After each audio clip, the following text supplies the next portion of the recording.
गुजरात का वडोदरा शहर महाराजा सयाजीराव गायकवाड़ के नाम के साथ साथ क्रिकेट जगत में दिए गए योगदान के लिए भी जाना जाता है। आज वडोदरा के क्रिकेट जगत ने एक बड़ा सितारा खो दिया है। पिछले कई वक्त से वडोदरा के पूर्व भारतीय cricketer Anshuman Gaekwad blood cancer की बीमारी से जूझ रहे थे और 71 साल की आयु में उनका दुखद निधन हुआ है।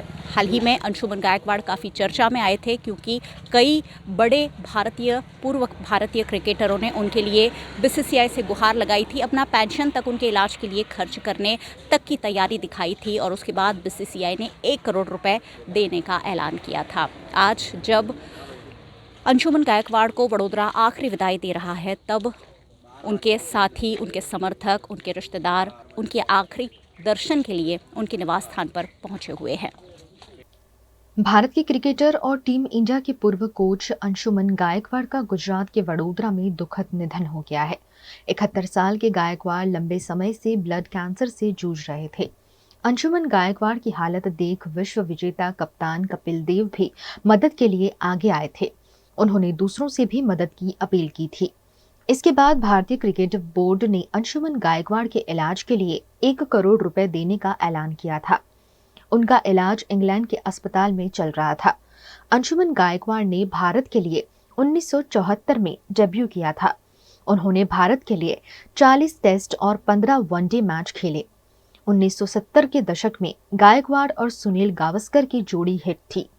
गायकवाड़ ने अपने टेस्ट करियर में 1985 रन बनाए। उन्होंने 1983 में पाकिस्तान के खिलाफ 201 रन की बेहतरीन पारी खेली, जो उनका सर्वोच्च स्कोर भी रहा। अंशुमन गायकवाड़ 1975 और 1979 के वर्ल्ड कप में भी टीम इंडिया का हिस्सा थे। आज भले ही क्रिकेट प्रेमी राहुल द्रविड़ को वॉल के रूप में जानते हों, लेकिन 1970 के दशक में अंशुमन को ही द ग्रेट वॉल कहा जाता था। वे अपनी डिफेंसिंग बैटिंग से विरोधी बॉलिंग अटैक को कूंद करने में माहिर थे। अंशुमन गायकवाड़ करीब 2 साल तक भारतीय क्रिकेट टीम के कोच भी रहे। भारतीय टीम ने उनके कोच रहते ही 1998 में शारजाह में त्रिकोणीय सीरीज में ऑस्ट्रेलिया को हराया था। अंशुमन उस टीम इंडिया के भी कोच थे जो 2000 में आईसीसी चैंपियंस ट्रॉफी में उप विजेता रही थी। उस टीम के कप्तान सौरव गांगुली थे।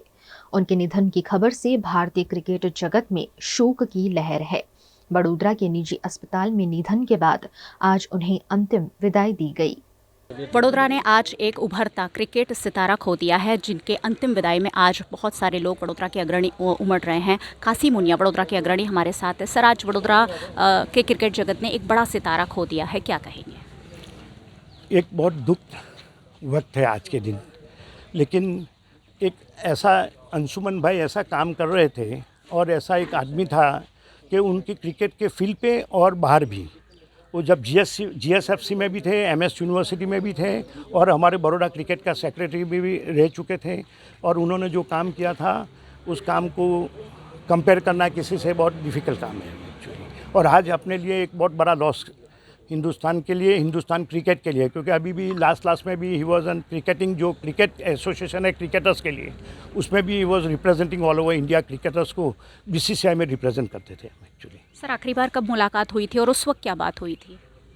आखिरी बार तो हम लोग लास्ट में बीसीसीआई की मीटिंग में बॉम्बे में लास्ट मुलाकात हुई थी। उसके बाद तो उनकी तबीयत अच्छी नहीं थी, वो अमेरिका लंदन गए थे, उसके बाद यहाँ आए। उसके बाद मिलना बहुत मुश्किल था। अभी बीच में भी अजरुद्दीन भाई भी आए थे, हम मिलना चाहते थे, पर इट वॉज डिफ़िकल्ट बिकॉज उनकी तबीयत नासाज थी, इसलिए बहुत डिस्टर्ब नहीं किया था हमने। सर, आखिरी सवाल, आज कोई खास याद मन में आ रही हो उनके साथ बिताई हुई? उनके साथ हम लोग ने काफ़ी कुछ टाइम स्पेंड किया है, काफ़ी वक्त, लेकिन ख़ास तो मैं बोलूँ कि हमारा जो इंटरेक्शन था एमएस यूनिवर्सिटी और बीसीए दोनों में, यूनिवर्सिटी में यूनिवर्सिटी फील्ड एजुकेशन के फील्ड में था और यहाँ क्रिकेट के फील्ड में था। और उसमें वो हमेशा कम बोलते थे, लेकिन जो भी बोलते थे वो परफेक्ट था आदमी। अंशुमन भाई एक बहुत honest and very you can say एक डायनामिक पर्सनालिटी है एक्चुअली। बहुत बहुत शुक्रिया वीएनएम से बातचीत के लिए।